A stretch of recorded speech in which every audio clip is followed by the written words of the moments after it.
Sheikh Auda Abu Taaye was the leader of the influential nomadic tribe known as Al-Huwaytat. His tribe resided in the desert, which is now part of northern Saudi Arabia and southern Jordan. Sheikh Auda and his tribe were employed by the Ottoman government to protect and guide Ottoman convoys traveling through the desert of Hijaz.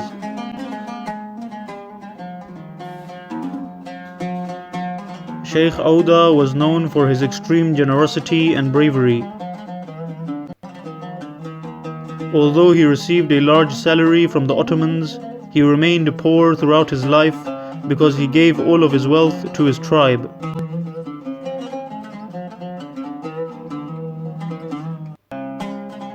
In the year 1909, the Ottoman Caliph Abdul Hamid II was overthrown in a military coup.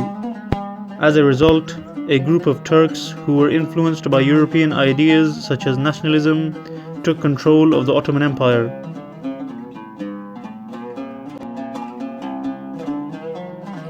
Islamic unity was replaced with Turkish nationalism, and all non-Turks living in the Ottoman Empire were marginalized and treated as second-class citizens.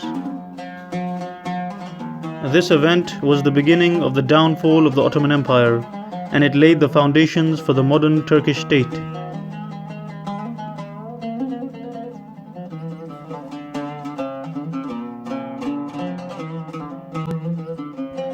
Therefore, many Arab leaders and tribes began to revolt against the Ottomans. In 1909, Sheikh Auda announced his rebellion against the Ottoman government, and he stopped paying taxes to the Turks. This rebellion continued to grow larger as more and more tribes and influential Arab leaders began to join the revolt. Eventually, this large Arab rebellion began to threaten Ottoman control of Hijaz, Syria, and Iraq.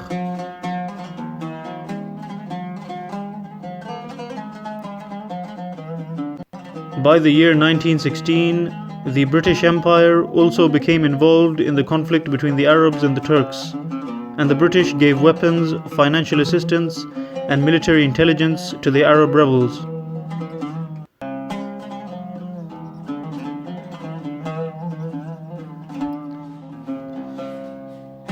British ships began supplying large cannons, explosives, and other modern weapons to the Arabs through various ports on the Red Sea.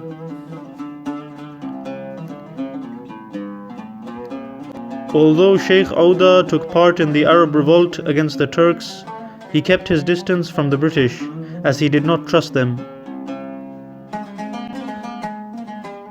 The British had joined forces with the Arabs in order to exploit the Arab world after it was liberated from Turkish rule. However, Sheikh Auda Abu Taaye wanted the Arabs to be independent from the British.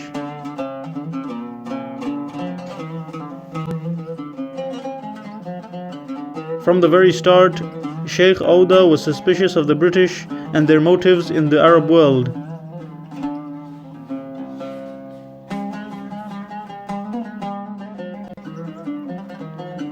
After meeting the British officer Thomas Edward Lawrence, Sheikh Auda disliked the arrogance of the British and their obsession with the acquisition of material wealth. On one occasion, Thomas Edward Lawrence presented Sheikh Auda with a telescope and began to boast about the superiority of Western civilization. Sheikh Auda was not impressed with the telescope and replied, "Why do you Westerners always want to possess everything? We do not need this invention because we realize the presence of God behind the few stars that we can see with our own eyes."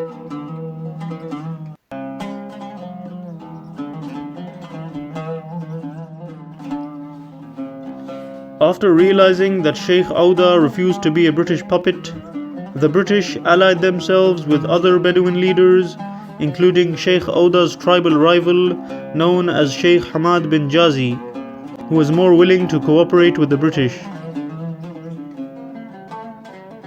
By October 1918, the Arab rebels had captured Damascus and liberated it from the Turks. However, after this successful revolution, the British and the French began to create artificial borders in the Middle East and gained indirect control over the Arab world through puppet leaders such as King Faisal, King Abdullah, and King Ali ibn Hussein.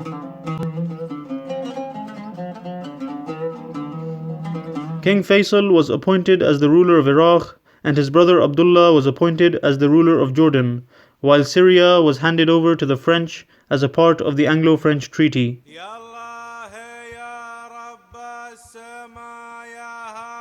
After realizing the backstabbing actions of the British, Sheikh Auda openly declared his disobedience to the British-backed government of King Abdullah in Jordan.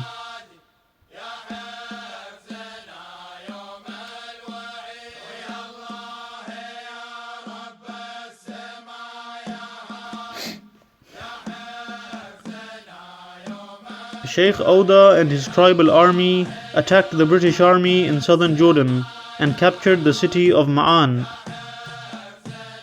After liberating various towns and villages from British forces, Sheikh Auda established his own independent state in southern Jordan. After occupying the city of Ma'an, Sheikh Auda imprisoned the British-backed local governor and occupied the government building, turning it into his headquarters.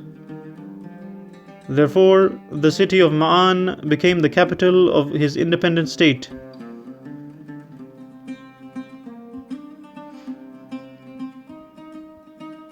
Sheikh Auda established a justice system and a police force, and he collected taxes and initiated welfare projects throughout his state. Sheikh Auda was a massive obstacle in the way of the British and their ambitions to enforce their artificial borders in the Middle East. His independent state was large and influential. Sheikh Auda's territory also became a safe haven for Arab freedom fighters who were fighting the French and the British occupation of the Arab world. After receiving complaints from British officers and after realizing the large extent of Sheikh Auda's state, the British focused their energy toward removing Sheikh Auda from power.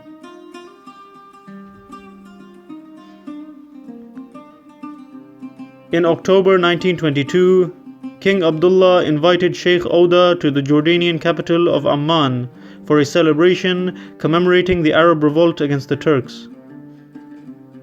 However, when he reached Amman, Sheikh Auda was arrested and handed over to the British authorities, who threw him in jail.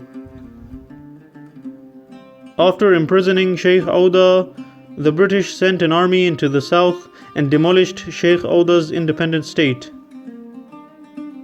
This allowed the British to re-establish control over the south of Jordan. However, soon after his arrest, Sheikh Auda's tribal supporters broke into the prison and released him. After being freed from prison, Sheikh Auda fled south, but he realized that his independent state was no more. Therefore, he fled to Iraq, where he was welcomed by King Faisal. After staying in Iraq for a while, Sheikh Auda traveled to Palestine to show support to the Palestinians and protest against the Anglo-Zionist project. Sheikh Auda Abu Taaye passed away in Jerusalem in 1924. After the death of Sheikh Auda Abu Taaye, the influence of the Huwaytat tribe began to decline and the tribe became less involved in politics.